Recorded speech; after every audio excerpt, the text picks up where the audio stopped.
Now, the Bible is, of course, lots of different books written by over 40 authors over thousands of years. But it's also one book, the story of God for us, spoken to us by His Spirit, centred on Jesus Christ. Now, I've put a couple of resources on the website that you might enjoy. One is a link to the Bible Project, a website with lots of brilliant videos and articles and posters and animations on every book of the Bible and on big Bible themes and on reading the Bible and fitting it all together. Another resource on there, which is a really helpful foundation, is Vaughan Roberts' book, God's Big Picture. He talks about the Bible as the story of a kingdom.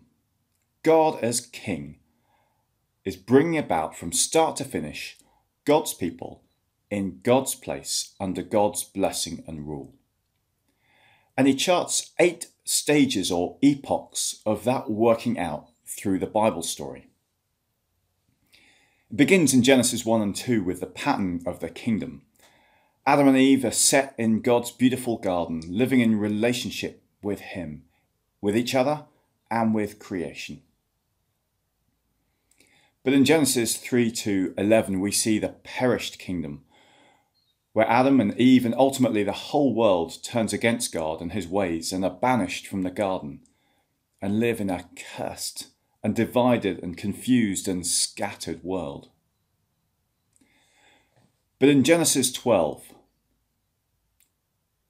comes the promised kingdom, in which God says to Abraham that through him and his offspring, He's going to bring about blessing to this cursed world, His people in His place under His rule.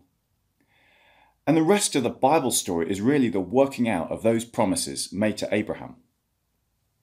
So in Genesis 12 to really 2 Chronicles, we see the partial kingdom. The promises to Abraham are partially worked out in Abraham's descendants. God's people end up living under a king chosen by God, and they know some blessing in the promised land. But the promises are not fulfilled in Israel here. And turning from God again and again, the people end up in exile. Through Ezra to Malachi, all the prophets, we hear of the prophesied kingdom. Even in exile, the story is not over. We're told that what has been promised, what's been partially but imperfectly pictured, will be properly fulfilled. So in Matthew to John, the Gospels, comes the present kingdom. In Jesus, God's kingdom is made present. God's true person, who lives perfectly and brings God's promised blessing through His life and death and resurrection, comes to establish the kingdom in all the earth. And through Acts and the letters, we see the proclaimed kingdom.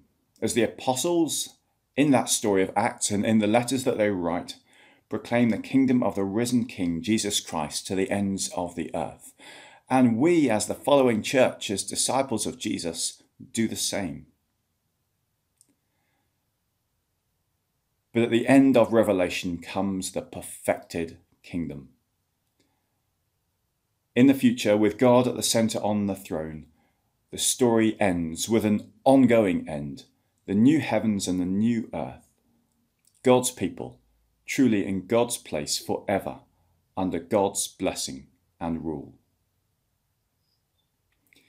So here's a simple framework in which to see how God is working His story of His kingdom out, and how the Bible at every point is teaching us in rich and varied detail about the King and His kingdom and our place in it.